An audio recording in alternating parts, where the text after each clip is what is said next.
বিসমিল্লাহির রহমানির রহিম। মাননীয় সংসদ সদস্যবৃন্দ, আসসালামু আলাইকুম।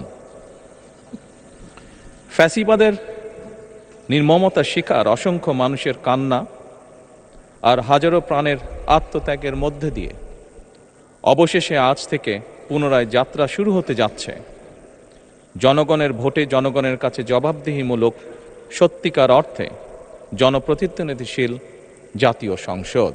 বাংলাদেশের জাতীয় সংসদের রাজনীতির এই ঐতিহাসিক মুহূর্তে আমি আল্লাহর দরবারে শুকরিয়া জানাই, যার অশেষ রহমতে আমরা একটি ন্যায়ভিত্তিক গণতান্ত্রিক মানবিক বাংলাদেশ প্রতিষ্ঠার লক্ষ্যে যাত্রা শুরু করতে পেরেছি।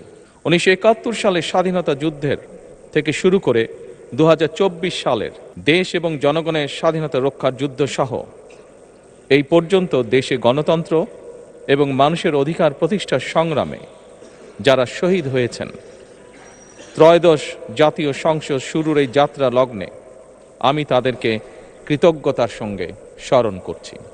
এই আন্দোলন সংগ্রামে যেসব মায়েরা তাদের সন্তান হারিয়েছেন, যেসব সন্তানেরা তাদের প্রিয়জন হারিয়েছেন, যেসব পরিবার তাদের সন্তান স্বজন হারিয়েছেন, যেসব আহত মানুষকে তাদের স্বাচ্ছন্দ্যের জীবন হারাতে হয়েছে, যেসব মানুষগুলো নির্যাতন, নিপীড়ন, রাজনৈতিক হয়রানি কিংবা মিথ্যে মামলা শিকার হয়ে সর্বস্ব হারিয়েছেন, আমি তাদের সকলের অবদানকেও কৃতজ্ঞতার সঙ্গে স্মরণ করছি।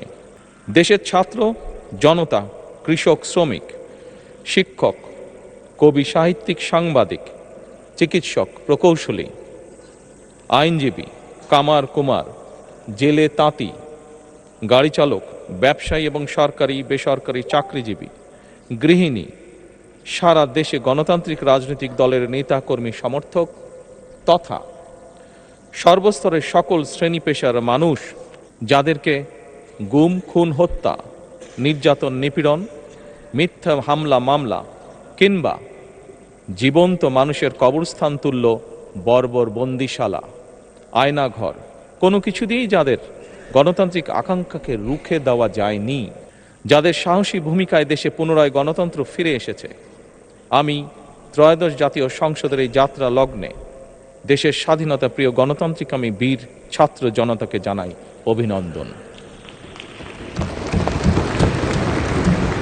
সম্মানিত সংসদ সদস্যবৃন্দ, দেশনেত্রী মরহুমা বেগম খালেদা জিয়া জনগণের অধিকার প্রতিষ্ঠায় দেশে সংসদীয় গণতন্ত্র প্রতিষ্ঠা করেছিলেন, সংসদীয় গণতন্ত্রকে প্রাতিষ্ঠানিক রূপ দিয়েছিলেন। সেই গণতন্ত্রকে প্রহসনের রূপ দিয়ে জাতীয় সংসদকে হাস্যরসের খোরাকে পরিণত করা হয়েছিল। দেশে তাবিদারি শাসন শোষণ কায়েম করা হয়েছিল। দেশে সংসদীয় গণতন্ত্র এবং জনগণের অধিকার পুনঃপ্রতিষ্ঠা করার জন্য দেশনেত্রী বেগম খালেদা জিয়া জীবনের শেষ দিন পর্যন্ত লড়াই করেছেন। জীবনে কখনোই স্বৈরাচার কিংবা ফ্যাসিবাদের সঙ্গে আপোষ করেননি। দেশে আজ থেকে আবারও সেই কাঙ্ক্ষিত সংসদীয় গণতন্ত্রের যাত্রা শুরু হলো, আলহামদুলিল্লাহ। সংসদীয় রাজনীতি প্রতিষ্ঠাতা খালেদা জিয়া দেশ এবং জনগণের সাফল্যে এই শুভ মুহূর্তটি দেখে যেতে পারেননি। আজ তাই এই জাতীয় সংসদে দাঁড়িয়ে আমরা দেশ এবং জনগণের স্বার্থে আপসীর নেতৃত্ব, ব্যক্তিত্ব, স্মরণীয়, বরণীয়, অনুকরণীয় রাজনীতিবিদ মরহুমা খালেদা জিয়াকে গভীর শ্রদ্ধার সঙ্গে স্মরণ করছি। সম্মানিত সংসদ সদস্যবৃন্দ, দেশে বহুদলীয় গণতন্ত্রের প্রবক্তা এবং প্রবর্তক, স্বাধীনতার ঘোষক শহীদ প্রেসিডেন্ট জিয়াউর রহমানের একটি উক্তির কথা আপনাদের সামনে আমি স্মরণ করতে চাই।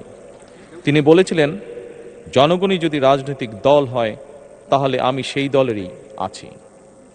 অর্থাৎ ব্যক্তি কিংবা দলের স্বার্থ নয়, জনগণের স্বার্থই সবচাইতে বড়। এটাই বিএনপির রাজনীতি।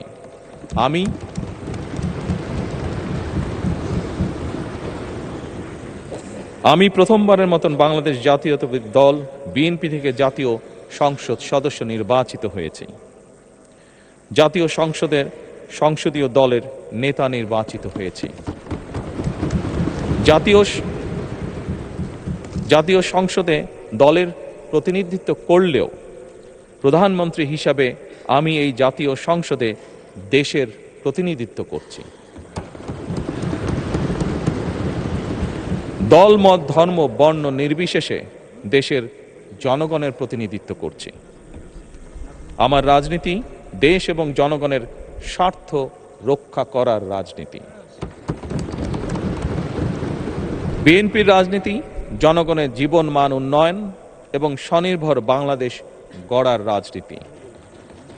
প্রতিটি পরিবারকে স্বনির্ভর করাই আমাদের রাজনীতির লক্ষ্য। প্রতিটি পরিবারকে স্বনির্ভর করার মাধ্যমেই বিএনপি একটি স্বনির্ভর, সমৃদ্ধ, নিরাপদ, গণতান্ত্রিক বাংলাদেশ প্রতিষ্ঠা করতে চায়। এই লক্ষ্য অর্জনে আমি জনগণের সমর্থন এবং সহযোগিতা চাইছি। এই মহান জাতীয় সংসদে সকল দলের নির্বাচিত প্রতিজন সংসদ সদস্যের সমর্থন এবং সহযোগিতা আশা করছি।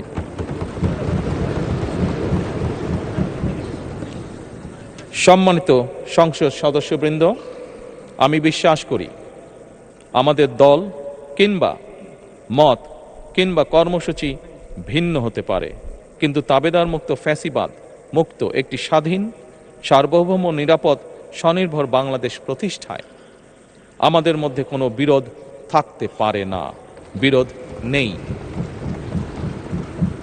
জাতীয় সংসদকে জাতীয় কর্মকাণ্ডের কেন্দ্রবিন্দু না করে বিতাড়িত ফ্যাসিস্ট সরকার জাতীয় সংসদকে অকার্যকর করে ফেলেছিল।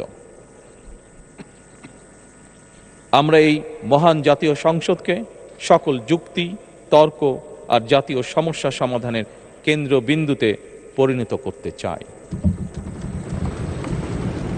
সম্মানিত সদস্যবৃন্দ, নতুন সংসদ যাত্রা শুরু করার সময় সংসদের সাবেক স্পিকার কিংবা ডেপুটি স্পিকার উপস্থিত থাকার কথা ছিল, কিন্তু পতিত, পরাজিত, বিতাড়িত ফ্যাসিস্ট সরকারের জনবিরোধী এবং গণবিরোধী কর্মকাণ্ডের ফলে যে জনরোষ তৈরি হয়েছিল তাতে এই মহান সংসদের সাবেক স্পিকার বা ডেপুটি স্পিকারকে খুঁজে পাওয়া যায়নি। তাদের কেউ কারাগারে, কেউ নিখোঁজ কিংবা কেউ পলাতক। দীর্ঘ ১.৫ দশকের ফ্যাসিবাদী এবং তাবেদারি শাসন শোষণের পর জনগণের ভোটে নির্বাচিত প্রতিনিধিদের নিয়ে আজ আমাদের এক বিশেষ পরিস্থিতিতে জাতীয় সংসদের কার্যক্রম শুরু হতে যাচ্ছে।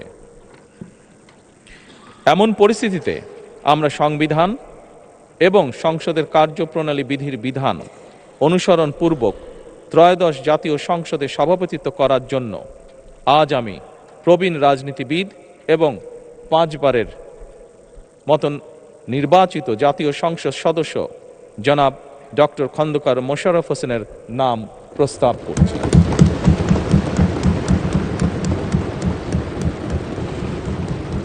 সম্মানিত সংসদ সদস্যবৃন্দ, আমাদের সংসদীয় রীতিনীতির ইতিহাসে এই ধরনের পরিপ্রেক্ষিত নজিরবিহীন নয়। 1973 সালে তৎকালীন প্রধানমন্ত্রী মরহুম শেখ মুজিবুর রহমান ওই সংসদের সদস্য মাওলানা আব্দুর রশিদ তর্কবাধীশের নাম প্রস্তাব করেছিলেন এবং তার সভাপতিত্বে বাংলাদেশের প্রথম সংসদের প্রথম অধিবেশন শুরু হয়েছিল। আমি জাতীয় সংসদের সকল সম্মানিত সদস্যকে স্বাগত এবং ধন্যবাদ জানাই। আল্লাহ হাফেজ।